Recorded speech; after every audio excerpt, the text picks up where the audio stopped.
며칠 전 어떤 영상을 보면서 문득 들었던 생각을 이 채널을 통해 여러분과 다각도의 관점으로 소통을 해보려 합니다. 많은 사람들이 결혼 생활을 하면서 행복은 잠깐이요. 시간이 흐름에 따라 갈등과 후회의 연속적 삶을 살다가 끝내 이혼을 하게 되고 또다시 재혼을 하여 또다시 반복되는 갈등으로 점점 힘든 삶을 살다가 결국 또다시 파경으로 치닫는 결혼이라는 굴레에 갇혀 살아가는 경우를 볼 수 있는데요. 결국 인생의 생채기를 남기게 되는 후회의 연속인 결혼 생활을 우리는 왜 꼭 해야만 하는 사명감으로 여기며 인생에서 허들 경기를 넘어야 하는 관문으로 생각하고 결혼이라는 힘든 삶을 살아가고 있을까요?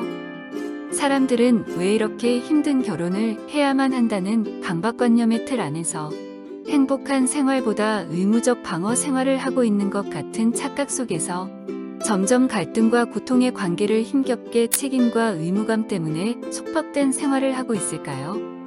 오늘은 평범한 관점을 달리하여 좀 이색적이고 역설적인 질문을 해보겠습니다. 당신의 결혼 생활은 지금 행복하십니까? 이 결혼이라는 영역은 너무 광범위한 영역이라 영상 프레임을 단막으로 제작하여 소통 테마별 주제를 각 파트별로 나누어 소통을 이어가도록 하겠습니다. 그 첫째로 결혼이라는 명제에 대해서 생각해 봅니다.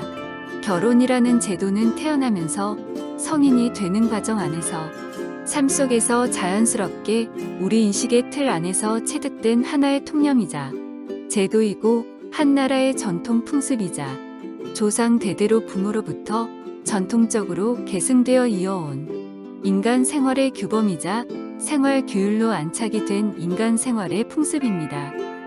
여태 이 풍습이자 생활 문화를 철칙으로 여기며 마땅히 계승하고 이어가는 것은 인간의 도리이자 관습이었습니다. 지금까지 수동적 개념으로 수용하고 인식되어 온 결혼이라는 관념을 능동적 관점으로 접근을 해보려 합니다. 사람은 왜 성인이 되면 꼭 결혼을 해야 한다고 생각하고 있고 또 그 생각이 정상적인 생각이라고 생각하고 있을까요? 냉철한 논리로 입각해보면 이 역시도 인생의 여정에서 선택의 몫이 적용된 특정 개인의 불가침의 영역인데도 말입니다. 사람의 관념은 습관적으로 생활하며 사고하는 사물에 대한 개념이 습의되어 체득되어진 일종의 건축의 대들보 같은 역할을 하고 있다고 할 수 있죠. 이 대들보 같은 역할을 하는 관념이라는 사상은 인간의 정신세계를 지배하게 되고 그 지배를 받고 생활하는 우리는 그 지배가 오랜 세월에 축적된 기간 안에서 시대를 풍미하는 전통이라는 고착화된 고유문화를 탄생시키게 됩니다. 결혼도 인간 세계에서 일종의 그런 맥락의 문화 중 일부라고 할 수 있죠. 우리는 그 고유문화라는 사실과 현실 앞에 어쩌면 속수무책 당연하다고 여기며 거부한다는 생각조차 하지 못하고 조상 대대로 순응하며 살아오고 있고 또 살아가고 있습니다. 만약 이 흐름을 거역하고 거부하는 소수의 사람은 색안경을 끼고 세상의 이단아가 되어 주변의 따가운 시선을 받을 수밖에 없는 사회 구조적 현상 안에서 자신보다 외부로부터 오는 스트레스를 받으며 살아가기도 합니다. 사실은 결혼도 인생의 큰 그림에서 하나의 선택의 영역이고 그 선택의 영역을 본인 스스로 자의적으로 결정하여 살아가는 삶에 대해 우리가 왈가왈부 재단을 할 수 없는 신성한 영역인데도 말입니다. 이 역시도 인간의 만연화된 오랜 관습 안에서 선악사상의 이분법적 논리체계가 형성되어 있습니다. 어찌 보면 결혼도 흑백 논리로 마름질을 하여 재단하려고 하는 잘못된 통념의 지배를 받고 있는 전형적인 관념의 산물이라고 할 수 있습니다. 그렇다면 결혼을 할까 말까 고민하는 사람들에게 묻습니다. 당신의 인생에서 여러 갈래의 길이 놓여 있습니다. 어떤 길을 선택하든 그 선택은 항상 당신 몫이죠. 그 선택이 옳든 그르든 간에 당신이 선택한 길이기에 그 선택의 길에 따른 책임도 함께 수반된다는 것입니다.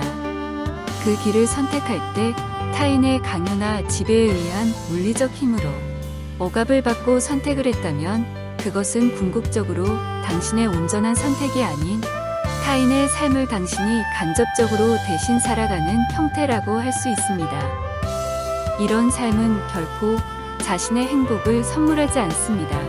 이런 삶은 자기 인생에서 엄밀하게 나의 행복 추구권을 말살하는 행위입니다. 그러니 냉철하게 돌이켜보고 자신의 선택적 삶에 대해 자긍심과 자부심을 갖기 위해서는 내가 선택한 삶이 나의 삶의 플러스 알파의 행복을 추구하는 삶이 될 수 있을지를 냉철하게 생각해 보는 것이 우선순위라고 생각합니다. 하여 그 선택한 결정의 파급력이 내 생애의 효율 가치가 크다고 판단되면 누구의 조언이나 강요 혹은 사회 시스템의 눈치를 보고 이끌려가는 삶이 아닌 스스로 주체적인 삶의 길을 택하는 것이 옳다고 생각합니다. 그 선택의 길은 당신 생애에서 공부가 될 수 있고 혹은 학교, 친구, 직장, 직업, 결혼, 배우자, 자녀, 재테크 등등 사회생활의 다방면의 영역에서 적용해 볼 수 있습니다. 다음 시간에는 나를 옥죄는 관념의 틀 벗어나기에 대해 얘기해 보려 합니다. 시청해 주셔서 감사합니다.